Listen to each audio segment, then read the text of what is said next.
존경하는 양준욱 의장님과 선배 동료 의원 여러분, 그리고 박원순 시장님, 오늘 특별한 사정이 있어서 자리에 함께하지 못했지만 존경하는 조희연 교육감님과 관계 공무원 여러분, 안녕하십니까? 저는 강동구 제4선거구 둔촌동 성내동 출신으로 행정자치위원회에서 의정활동을 하고 있는 박호근 의원입니다.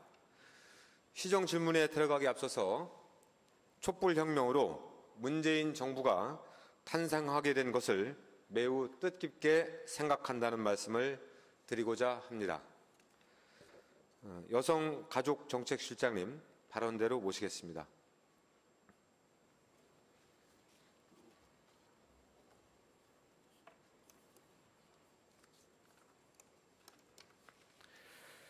예, 안녕하십니까? 네, 안녕하세요. 예, 제가 우리 여성가족정책실장님을 발언대로 이렇게 모신 이유는 뭐라고 생각하십니까? 예, 작년 연말에 강동구 인력개발센터, 여성인력개발센터 관련해서 예산 확보되는데 의원님께서 많이 도움을 주셨고요. 저희가 지금 센터를 지정하는 절차를 진행 중에 있습니다. 예, 빨리 진행되지 못한다라고 계속 질책을 하셨는데 최선을 다해서 진행하고 있다는 말씀 우선 드리겠습니다. 네, 최선을 다해서 진행하고 있다 이런 말씀인 거죠? 네. 서울 지역에 여성인력개발센터하고 여성발전센터가 있는 것으로 알고 있습니다. 네. 여성인력개발센터와 여성발전센터는 각각 몇 개씩 있습니까? 여성인력개발센터는 17개소가 있고요. 예. 여성발전센터는 5개소가 있습니다. 여성발전센터 몇 개요? 5개소가 예. 있습니다. 그럼 강동을 포함해가지고 아직까지 여성발전센터나 여성인력개발센터가 없는 자치구는 어디입니까? 없습니다. 이제는 대부분의 지역에 마지막으로 강동 지역을 마지막으로 해서 모든 지역의 여성인력개발기관들이 설치가 되게 되었습니다. 그럼 강동이 마지막이다 이런 얘기군요? 네, 그렇습니다. 그러면 지금 설치되어 있는 22개, 강동구까지 포함하면 23개네요. 23개 이 각 센터들이 잘 운영이 되고 있습니까? 저희가 여성인력개발센터하고 시발전센터하고는 약간 설치 규정의 차이가 있는데 여성인력개발센터의 경우에는 일하는 여성의 집에서 시작해서 여성부에서 지방 이양된 이후에 시에서 모두 이제 이양받은 기관으로서 운영을 하고 있고 시발전센터는 시가 자체 설치한 그런 기관들이고 저희가 여성가족실에서 여성 일자리 관련된 사업을 하기 위해서 최소한 예산이 확보되는 한 범위 안에서 지원을 하고 있습니다. 그러니까 제 질문이 네. 지금 22개 센터들이 잘 운영이 되고 있느냐고요. 예, 취업 지원하고 취업 상담 그리고 직업 교육과 관련된 그런 사업들을 센터들이 굉장히 열심히 해주시고 있고요. 물론 일자리가 굉장히 지금 어렵고 새 정부에서도 일자리 관련된 데에다 추경을 편성하고자 하는 만큼 역량을 집중하고 있는 그런 분야이고 저희도 실에서 예산이 편성되는 범위 안에서는 최대한 지원하고 있고 또 센터에서도 각각의 위탁 법인들이 최선을 다해서 여성의 취업 지원과 그리고 취업 상담 그리고 직업 훈련을 위해서 노력하고 있습니다. 잘 운영되고 있다 이런 말씀인 거죠? 예, 최선을 다하고 있습니다. 지금 강동 여성인력개발센터 그동안의 추진 경과에 대해서 좀 말씀 좀 해주세요. 예, 저희가 작년 예산이 편성이 되고 신규로 지정된 기관의 경우에 지금 2012년 이후에 2개의 기관만 서울시에서 지정이 되었었기 때문에 그간에 지정된 이후에 어떤 절차 같은 부분들을 좀 검토를 했었습니다. 잘 아시겠지만 여성인력개발기관의 경우에 신규 지정이 되고 나면 지정을 취소하거나 그런 절차들이 굉장히 까다롭고 한 번도 이루어진 적이 없기 때문에 네. 신중하게 검토를 1월에 그 절차에 대한 부분을 했고요. 2월부터는 저희가 강동구청과 강동구의 공인중개협회 등의 협조를 받아서 후보지에 대한 부분을 1차로 물색을 했습니다. 왜냐하면 그게 언제입니까? 이게 2월 중에 좀 예. 약간 1차적인 후보지 명단에 대해서 조금 민간의 물건지를 조사를 했고 그리고 이제 그 대개 한 10개 이내 물건지가 그 가능하겠다라고 판단이 된 이후에 시 홈페이지와 관련 기관 게시판에 강동 여성인력개발센터 운영 신청 법인에 대해서 22일간 모집 공모를 진행을 했습니다. 예. 그리고 그 공모 결과 2개 운영 그 후보 법인이 공모에 지원을 하였고, 저희가 운영 적격자 선정 심의위원회를 5월 초에 개최해서 우선 협의 대상 법인을 선정을 하게 됩니다. 그렇게 진행됐다는 얘기죠? 예, 그렇게 되었고, 우선 협상 대상 법인이 그 선정된 이후에 거기 그 법인이 다시 이제 그 선정되어 있는 물건지들을 대상으로 해서 법인이 원하는 그런 물건지를 결정을 하고, 그리고 이제 그 임차인과 그 협의하는 과정을 진행을 했습니다. 지금 제가 어제 오후 5시 47분에 전화를 받았습니다. 네. 드디어 강동 여성인력개발센터 장소에 계약을 했노라고. 네, 건물 주인님과 오랜 그 협의 끝에 어제 오후에 임대차 계약이 성사되었습니다. 제가 시정 질문한다고 그러니까 부랴부랴 서두르는 거 아닙니까? 아니, 그렇지는 않고요. 그 건물 주께서 굉장히 여러 가지로 협의하는 과정에서 저희가 이 여성인력개발기관의 경우에는 협의 그 대상 법인이 전세권을 설정하고 다시 전세권에 대해서 예산이 투여된 부분이어서 저희가 다시 이제 그분의 근저당을 설정하거나 하는 그런 절차들이 필요한데, 그 건물을 가지고 계신 분께서 건물의 근저당이라든지 부채 같은 것을 전혀 운영하지 않고 굉장히 탄탄하게 운영하고 계시는 부분이어서 그 부분에 대해서 이제 법적인 그 근거라든지 이런 부분을 설득하는데 좀 오랜 시간이 걸렸습니다. 그리고 그 이전에 그 건물을 임차했던 임차인께서 나가시면서 리모델링 되어 있는 부분들을 이제 철거하는 작업을 진행해야 되는데, 후속적으로 저희 이제 그 새로 선정된 여성인력개발기관에서 그 임차를 진행하면서 리모델링의 일부를 좀 사용할 수 있지 않을까 하는데, 이제 비용 관련된 협의가 약간 그 진행이 잘 안 되면서 임대차 계약의 기간이 좀 늦어진 부분이 있습니다. 예. 아주 심플하게 말씀을 드리면요. 네. 지난 2월달, 3월달, 4월달 쭉 진행되어 오면서 강동구 여성인력개발센터 관련해서 서울시가 적극적인 행보를 안 보여서 대단히 송구스러운 얘기지만 저하고 저를 또 많이 도와주는 우리 서울시 주임하고 강동구 둔촌동과 성내동에 있는 부동산 한 50여 개 군데에 직접 전화를 하거나 전화를 못하면 문자를 돌려가지고 제가 3군데를 물색을 해드렸습니다. 먼저 서울시가 물색한 곳은 너무 치우친 곳이라서 그거는 부적합하다고 판단이 들어서 어제 오후 5시 47분에 계약했다고 연락이 온 것도 본 의원이 직접 현장을 탐방해서 예, 의원님께서 많이 도와주셔서 네. 감사하게 생각하고 있습니다. 자, 이게 저한테 제가 요구자를 보냈더니 온 답입니다. 이런 절차를 거쳐서 강동 여성인력개발센터가 그동안 이렇게 추진됐다고 왔습니다. 강동 여성인력개발센터 예산이 얼마죠? 16억 3,400만 원입니다. 16억 3,400만 원이죠. 현재까지 우리 강동 여성인력개발센터에 투입된 예산이 얼마입니까? 아직까지는 이제 그 계약이 완료되었기 때문에 계약금을 이번 주 중에 1억 집행하고 다음 주에 나머지 계약금을 집행하는 것으로 알고 있습니다. 아직 투입된 예산이 없다는 거네요. 네, 시기적으로 보면 지금 2017년도 6월 달입니다. 그렇죠? 우리 하루로 따지면 지금 점심 먹을 시간입니다. 사람이 아침 때가 되면 아침을 먹어야 되고 점심 때가 되면 점심을 먹어야 됩니다. 근데 우리 강동구는 아침도 못 먹었어요. 하루 예, 시즌으로 물론, 따지면 예. 맞죠? 예, 의원님, 물론 그 예산이 빨리 집행이 되고 또 여성인력개발기관이 빨리 설치되는 것을 위해서 저희가 최선을 다해 왔지만 또 중요한 것은 이제 실무자들의 판단에 있어서는 절차적인 하자 같은 것들이 없도록 최대한 검토를 하고 노력하는 시간이 필요했다라고 생각이 됩니다. 좀 자, 마음에 급하게 생각하신 부분은 제가 충분히 이해하고 또 그 과정에서 굉장히 많이 도와주셔서 감사하게 생각을 하고 있습니다. 그리고 저희가 최선을 다했다는 말씀도 드리겠습니다. 네, 이따 그 부분 추가로 더 말씀드리겠습니다. 서울시 집행부에서는 예산이 성립이 되면 그 성립된 예산 언제부터 집행을 하지요?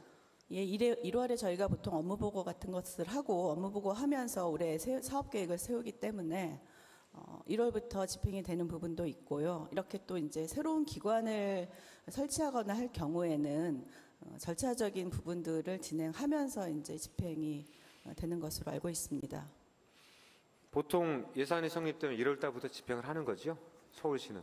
예, 물론 그런데 이제 여기 그 강동 여성인력개발센터의 경우에는 올해 설치되는 것으로 계획을 세우고 계획 세운 이후에 그 위탁 법인을 선정하고 선정된 이후에 또 새로이 그 물건지를 찾고 하는 과정들이 있어서 저희가 최대한 서둘렀지만 1월부터 쓸 수 있는 그런 상황은 아니었습니다. 저는 솔직히 말씀드리면 최대한 서둘렀다, 최선을 다했다 이런 말씀이 되게 귀에 거슬립니다. 그래서 오늘 제가 시정 질문을 하는 겁니다. 강동 여성인력개발센터 예산이 언제 성립됐지요? 작년 말에 설립이 됐습니다. 예. 제 기억이 맞다면 12월 22일입니다. 네. 예산 수립부터 집행 단계까지 아까 말씀드렸듯이 지금 점심 한나절이 다 다가온다 그랬습니다. 속도가 너무 느리다고 생각하지 않습니까? 물론 이제 그 기존에 있었던 사업들에 대해서 예산 수립되고 그것을 이제 1월부터 항상 저희가 이제 좀 지출하는 그런 부분들이 있는데 새로 설치되는 기관의 경우에는 한번 지정하고 나면 그 이후에 바꾸기 어려운 그런 부분들이 있기 때문에 저희가 좀 신중하게 검토했어야 되는 그런 부분이 있고요. 그렇지만 그 지연이 됐다라거나 그렇게 생각하고 있지는 않습니다. 저희가 강동구청하고 그리고 또 강동에 새로 이제 그 위탁 법인하고 그리고 그런 여러 주체들하고 같이 협의를 하는 그런 과정들이 좀 필요했었고 그 건물을 임대해 주시는 분이나 이런 분들하고 협의를 하는 과정에서 예상하지 못했던 그런 어떤 절차 같은 것들이 계속 발견이 되었기 때문에 저희로서도 빨리 그 진행하지 못한 점에 대해서 좀 안타깝게 생각하고 있습니다. 지금 여성인력개발센터가 서울 시내 17개 있다 그랬어요. 그죠? 네. 여기는 지정 운영하는 거죠? 네, 그렇습니다. 한 번 지정하면 서울시에서 크게 신경 쓸 게 없는 거죠? 실제 지정, 운영은 지정되고 기관에서 나면 하는 거니까, 계속해서 그렇죠? 그 법인에서 운영하게 됩니다. 여성발전센터는 서울시에 직영하는 겁니까 그러면? 네, 직영을 하지만 거기도 민간 위탁을 하고 시발전센터의 경우에는 5년에 한 번씩 그 다시 민간 위탁 공모를 하게 됩니다. 그러면 결론적으로 여성인력개발센터 17개는 지정 운영을 하고 여성발전센터 5개도 민간 위탁을 하면 서울시 여성가족정책실에서는 22개 기관은 솔직히 말하면 크게 뭐 매일매일 체킹하고 그렇게 바쁠 건 없네요. 꼭 그렇지는 않고요. 저희가 그 일자리 관련된 사업들을 같이 협력해서 하는 민간의 파트너가 시발전센터와 또 여성인력개발기관들이고 또 이 기관들을 총괄하기 위해서 여성능력개발원을 두고 있습니다. 이 기관들을 통해 특히 이제 경력단절 여성들의 일자리 관련된 그런 사업들을 함께 해나가는 것입니다. 예. 우리 여성가족정책실장님은 언제부터 실장직을 수행하신 거죠? 작년 1월 4일부터 시작했습니다. 2016년 1월 달부터요? 네. 이 직을 수행하신 지 1년 6개월 정도 됐네요. 그죠? 네. 적어도 1년 동안 여성가족정책실장을 하셨으니까 업무는 충분히 파악하고 계셨을 거고. 뭐 최선을 다하고 있습니다. 강동 여성인력개발센터에 앞으로 투입 예정인 사업비는 얼마입니까? 지금 하반기 그 어제 계약 이후에 이제 양성평등 기본법에 따른 그 그 시설 운영 인력과 그 리모델링 등을 진행하고 나면 6월 말이나 7월 초쯤에 이제 개관식을 진행할 것 같고요. 저희가 임차료하고 그다음에 운영비들 합해서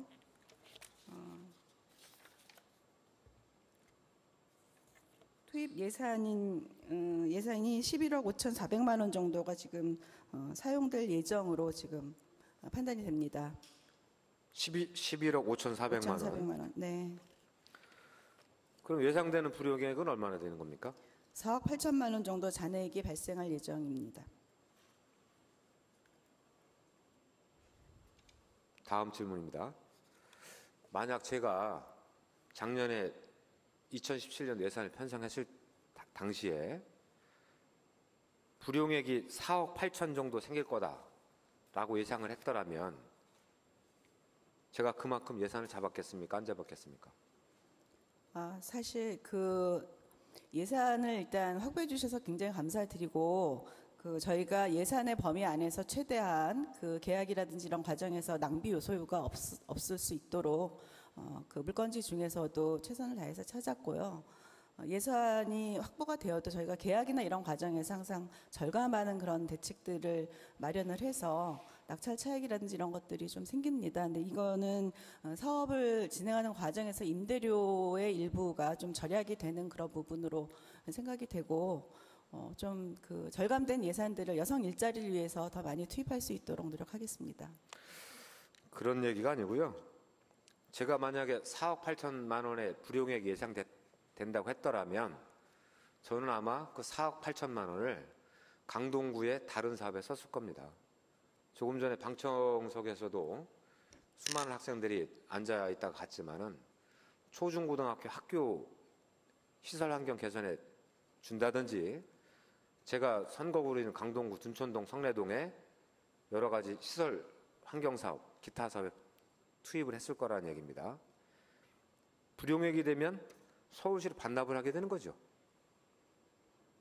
이 예산은 저희가 이제 그 계약한 이후에 집행하는 단계를 거치게 되고요. 남아있는 예산은 실 자체 예산으로 전용 내지는 혹시 불용이 되게 되면 불용에 대한 이제 사유를 달아서 불용의 절차를 거치게 됩니다. 아니 왜 강동구 여성인력개발센터에 투입하라고 잡은 16억 3,400을 여성가족정책실 사업으로 씁니까? 제가 거기 쓰라고 돈 그 거기다 예산 맡겼어요? 과목은 여성 인력 개발 운영과 관련된 예산으로 편성되어 있기 때문에 그 항목 안에서는 사용할 수 있을 것으로 판단이 됩니다. 그러니까 말이 안 맞다는 얘기예요. 저는 대단히 송구스러운 말씀인데요. 우리 실장님께서 뭐 최선을 다했다, 열심히 했다 그러는데 저는 생각이 완전히 반대입니다. 저는 과거에 제가 한 대학교에서 평생교육원 총괄 그 프로그램을 기획 관리하는 역할을 했었습니다. 제가 전에 실장님한테 말씀드린 적이 있는 것 같은데요. 이게 서울시에서 준 플로우 차트입니다. 추진 경과라는 얘기죠. 대단히 송구스러운 얘기인데 만약에 제가 이 일을 맡았더라면 저는 이렇게 했을 것 같습니다. 물론 일정에 조금씩 차이가 있을 겁니다. 그러나 어쨌든 저 화면상으로 보면 대략 3개월 정도 차이가 납니다. 대학교에서는 3월 2일 날 평생교육원을 오픈해야겠다 싶으면 전년도 12월 말에 학사 일정을 다 종료하고 1월 달, 2월 달 계획을 해서 다음 연도에 개설될 프로그램, 확보될 강사, 그다음에 수강생 모집, 그거를 위한 홍보 이런 것도 2개월 만에 진행이 됩니다. 물론 새로운 기관을 설치하는 거기 때문에 시간이 다소 걸릴 수 있다는 것은 저는 충분히 인정을 합니다. 생뚱맞은 질문이지만 실장님한테 이런 질문을 좀 드려보겠습니다. 공무원 역할이 뭐라고 생각하십니까? 공무원으로서 저도 이제 그 의원님처럼 대학에 있다가 처음 그 공무원으로서 일을 하고 있고, 공무원은 시민 또는 국민의 요구에 맞는 그런 서비스들을 발굴하고 적절하게 집행하기 위해서 이렇게 노력해야 되는 게 공무원의 가장 큰 역할이라고 생각을 합니다. 제가 시정 질문하면서 다시 한번 법조항을 찾아봤어요. 헌법부터. 공무원은 뭐라고 명시가 되어 있는지. 7조에 이런 이야기가 있더라고요. 공무원은 국민 전체에 대한 봉사자이며 국민에 대한 책임을 진다. 29조에는 이런 내용도 나와 있어요. 공무원의 직무상 불법 행위로 손해를 받은 국민은 법률이 정하는 바에 의하여 국가 또는 공공단체에 정당한 배상을 청구할 수 있다. 물론 실장님께서 불법 행위를 했다 이런 것은 아닙니다. 다만 이 경우 공무원 자신의 책임은 면제되지 아니한다. 이런 말이 있습니다. 또 국가공무원법을 찾아왔습니다. 실장님은 지금 지방 공무원 신분이신 거죠? 네. 국가공무원법에 나오는 내용들이 지방 공무원법에 상당수 준용이 되기 때문에 같은 맥락이라고 봅니다. 이 법의 목적은 국가공무원에게 국민 전체의 봉사자로 행정의 민주적, 능률적 운영을 기하게 하는 것을 목적으로 한다. 이렇게 되어 있고요. 지방공무원법을 찾아봤더니 민주적, 능률적 운영을 도모함을 목적으로 한다. 같은 이야기입니다. 우리 실장님은 실장 취임 당시 선설하셨습니까? 네, 선서를 하고 임명장을 받았습니다. 그렇죠. 네. 저희도 2014년 7월 달 임기가 시작되면서 바로 이 자리에서 시민들한테 선설했던 기억이 납니다. 관련 법령에 따르면 공무원은 취임할 때 소속 기관장 앞에서 대통령령 등으로 정하는 바에 따라서 선서해야 한다. 지방공무원법에 봐도 소속 기관장 앞에서 조례에 정하는 바에 따라 선서를 해야 된다. 이런 이야기가 나와 있습니다. 국가공무원 복무규정은 뭐라고 써 있는지 살펴봤어요. 여기도 선서라는 규정이 나오더군요. 국가공무원은 취임할 때 소속기관장의 앞에서 선서를 해야 된다. 선서문에 따른다 했는데 선서문이 뭔가 좀 살펴봤습니다. 이거더라고요. 나는 대한민국 공무원으로서 헌법과 법령을 준수하고 국가를 수호하며 국민에 대한 봉사자로서의 임무를 성실히 수행할 것을 엄숙히 선서한다 했어요. 성실히 수행할 것을. 우리가 해당 직에 몇 년 있다 보면 관성화되는 게 쉽죠. 그러나 이럴 때마다 자기를 한번 다시 점검해 봐야 된다고 생각을 합니다. 책임 완수에 대한 내용도 나와요. 능률적으로 수행하기 위하여 창의와 성실로서 맡은 바 책임을 완수해야 된다.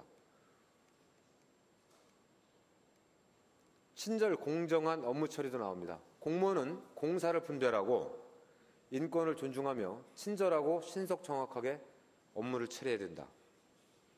제가 이 이야기를 다시 강조하는 이유는 제가 판단컨대 강동구 여성인력개발센터 설치 운영이 절대 신속하거나 공정하지 못했다는 판단에서 이런 말씀을 드리는 겁니다.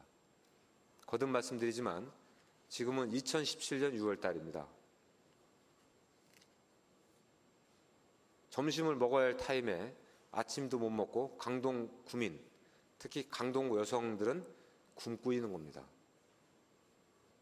친절하고 신속 정확하게 업무를 처리해 주실 것을 다시 한번 부탁드립니다. 성실의 의무도 마찬가지입니다. 지방공무원법에도 모든 공무원은 성실히 그 직무를 수행해야 된다고 나와 있습니다. 친절 공정의 의무도 나와 있고요. 공정하게 직무를 수행해야 된다. 이것이 키워드입니다. 대단히 송구스러운 얘기인데 저는 강동구 여성인력개발센터가 이렇게 늦어진 것에 대해서 담당 공무원을 징계해야 된다. 이렇게 생각을 하고 있습니다. 본인의 생각은 어떻습니까?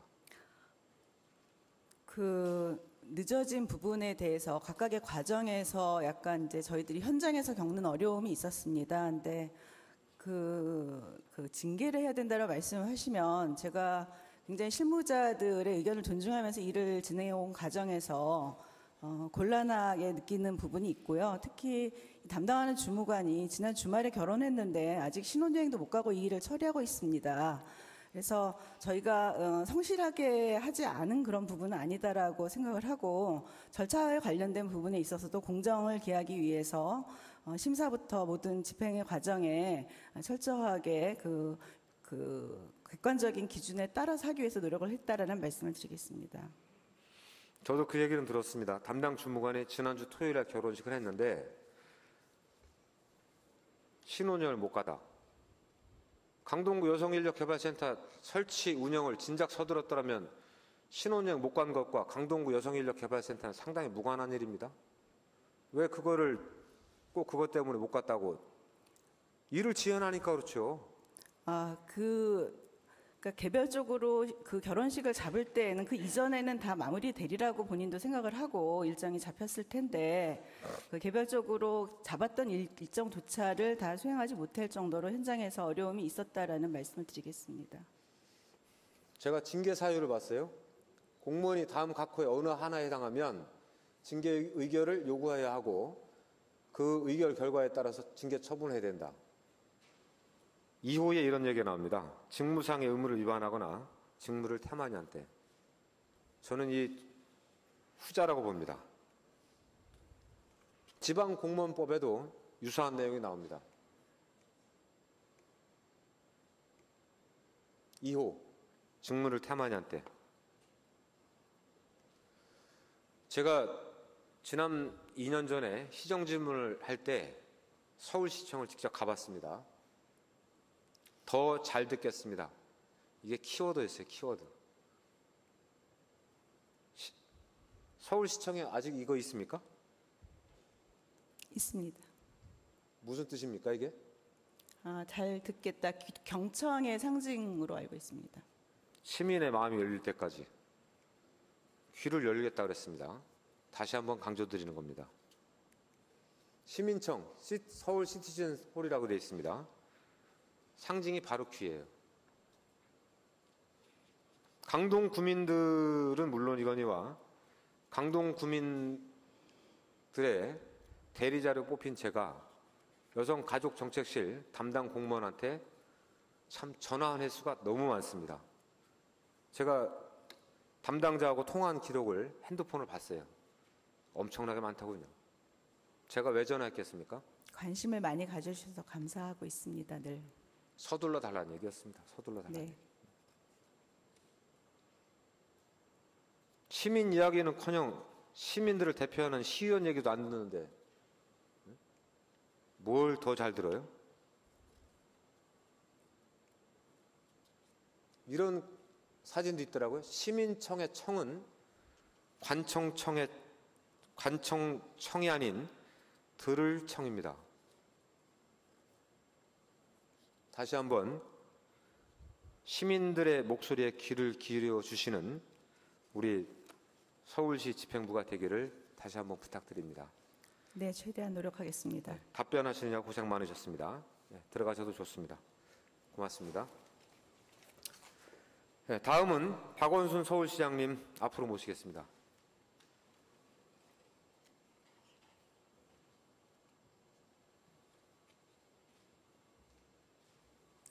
네, 여러 가지 일로 고생이 많으십니다. 박 시장님, 제가 조금 전에 질의응답하는 거 다 들으셨죠? 네. 박 시장께서는 제가 지금까지 질문한 사항들에 대해서 어떻게 하실 계획이신지 말씀을 듣고 싶습니다. 네, 뭐 그 일의 구체적 상황은 제가 잘 몰라서 뭐라고 말씀드리기 어렵습니다만은 어쨌든 일단 결정된 정책은 어쨌든 빠른 시간 안에 신속히 하는 게 좋겠다. 제가 늘 이렇게 강조는 하고 있습니다. 강동구 여성인력개발센터도 마찬가지지만 아마 우리 동료 시의원분들께서 지역 현안 사업으로 반영한 사업들이 지금 이렇게 2017년도 6월이 다가도록 첫 발조차 안 떴다 이러면 시민들이 많이 실망할 겁니다. 그렇죠? 시장님께서 바쁘시지만 이런 것들을 꼼꼼하게 더 챙겨주시기 바랍니다. 예, 다음은 제가 공무원 승진상의 문제에 대해서 시장님께 질문드리고자 시장님을 앞으로 모셨습니다. 자, 다음 현황은 화면에 보시는 바처럼 기술직 인사 구충과 개선 방안입니다. 핵심은 토목직렬이 타직렬을 지배하는 구조다. 이것이 핵심 포인트가 되겠습니다. 이 화면은 여러 가지 숫자가 많기 때문에 다음 화면으로 압축을 해봤습니다. 자, 여기 같이 보시겠습니다. 시장님. 토목직은 2,281명인데 상급 이상은 10명, 4급은 41명입니다. 두 번째로 많은 숫자가 어딘가 봤더니 바로 공업직입니다. 기계, 전기, 화공 1,753명입니다. 비율로 보면 토목직이 34%, 공업직이 대략 26% 됩니다. 그러나 토목직 상급 이상이 10명인 것에 비해서 공업직은 단지 1명뿐이라는 겁니다.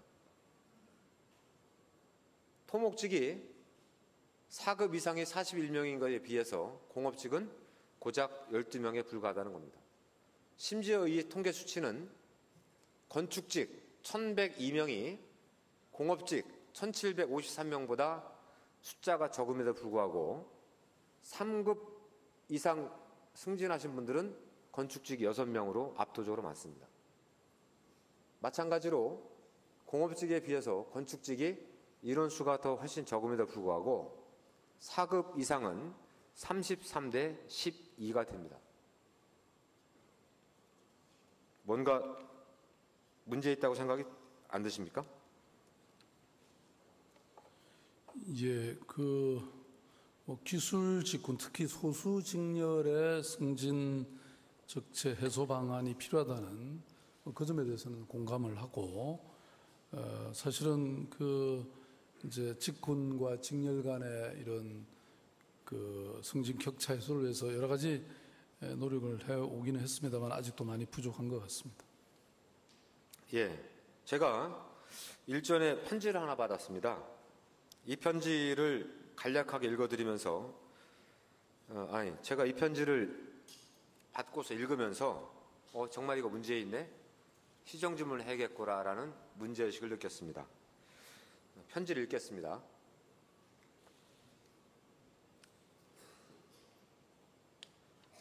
제목, 이게 공정한 인사냐?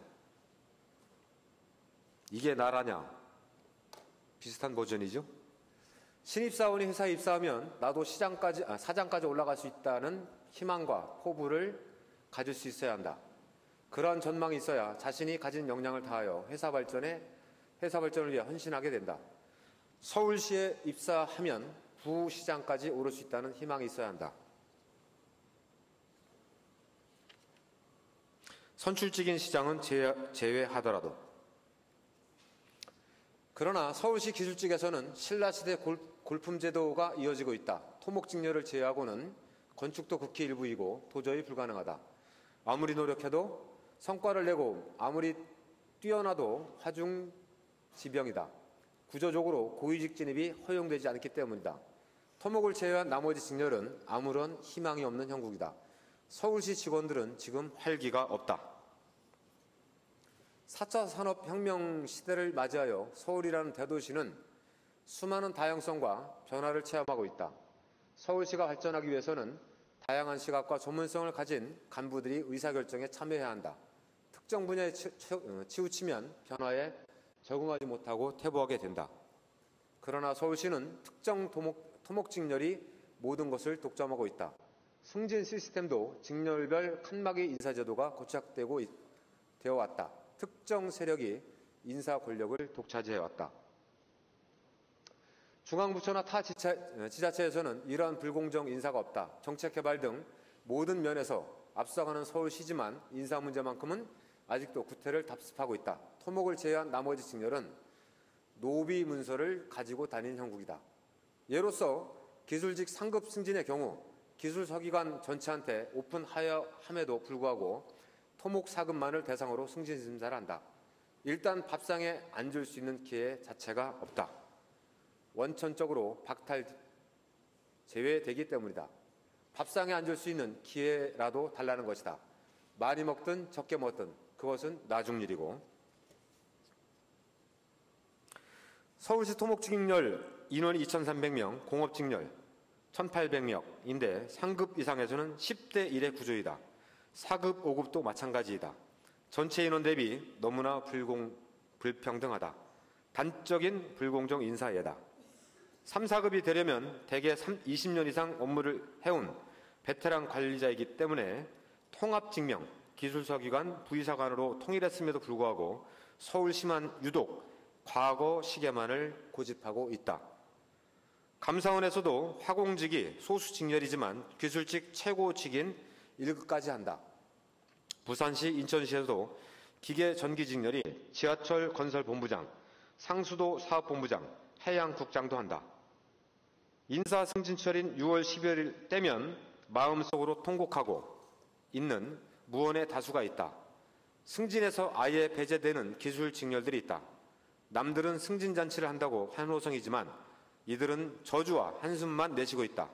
직렬 간 불공정 게임 갈등이 낳은 적폐 고질병이다. 해결해야 한다. 우선 기회라도 달라는 것이다. 남의 입장을 헤아릴 수 있는 역지사지가 진정한 소통이고 배려이고 화합이다. 서울시에 필요한 인사 개선 대책으로 첫째, 모든 직렬에 대한 4급 이상 고위직 개방이다. 토목직 외에 타 직렬에 대한 배려가 필요하다.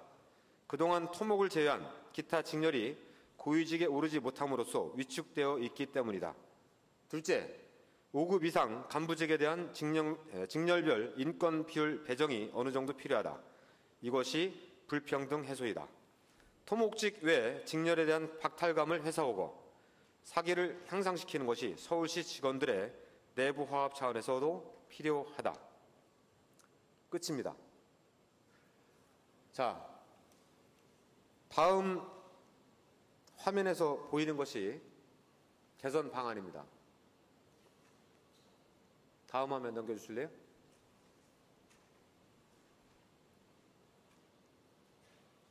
아니, 이거 봐. 왜 이게 나와?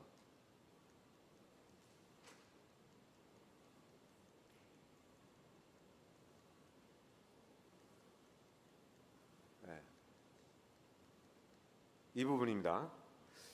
여기에 보면 3급 기술직 승진은 현재 직렬별로 정원을 책정한 후에 승진 인사 시 직렬을 반영한다. 일명 칸막인데 앞으로는 직렬 구분 없이 정원을 책정한 후에 승진 인사 시 직렬 구분 없이 오픈해달라 이런 부탁입니다.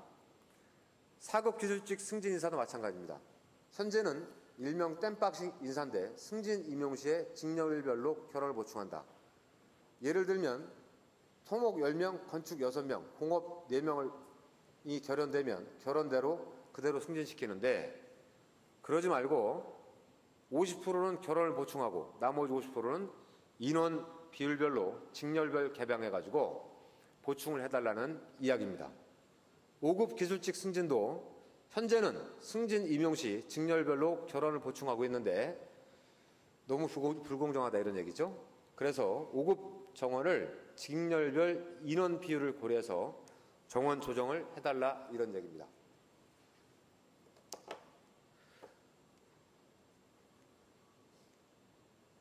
감사원 부산시, 인천시는 제가 아까 사례로 말씀드렸습니다. 화공직도 기술직 1급에 있고 부산시는 감사관 상수도 사업본부장이 기술직에 보임됐고 인천시도 같은 상황입니다. 아마 17개 시도까지 확대하고 중앙부처까지 하면 더 커질 수 있을 것입니다. 그러나 서울은 여전히 칸막 인사에 빠져 있다는 지적입니다. 서울은 여전히 토건 중심의 인사 시스템이고 토건 중심의 정책 시스템이라는 지적입니다.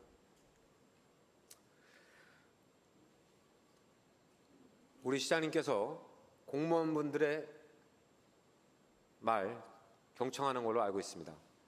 그러나 더 한 발 더 나가서 소수 직렬이라고 하는 사람들 그분들의 이야기도 더 경청하셔가지고 더 멋진 명품 시장이 되어주기를 진심으로 바라고 있습니다. 시장님, 혹시 하실 말씀 있으면 한 말씀 부탁드립니다. 예, 뭐 이런 굉장히 호소력 있는 요청이고 주장이라고 생각합니다. 다만 이제 이게 그 소수 직렬로 뽑아서 그 직렬로 쭉 인사를 하다 보니까 그 공무원들은 그 직렬에 해당되면 주로 그 일을 자꾸 하다 보니까 다른 부서에 이렇게 가서 활동하기 어렵고, 또 그러다 보니까 자연히 이런 아까 1급이면 뭐 1급 상급 이상이면 전체를 통할해야 되는데, 그러기에 좀 이제 아무래도 경험과 경력이 이렇게 충분하지 못하게 되는 이런 결과들이 있는 것 같습니다. 그래서 어쨌든 이 직렬 자체를 여러 가지 좀 조정한다든지 전체적인 행정기구의 개편이 필요한데, 이게 사실은 뭐 법령이나 중앙정부에도 정책에 굉장히 규정되어 있는 측면도 많이 있는 것 같습니다. 어쨌든 이런 모든 것들과 함께 그렇게 검토해 보도록 하겠습니다.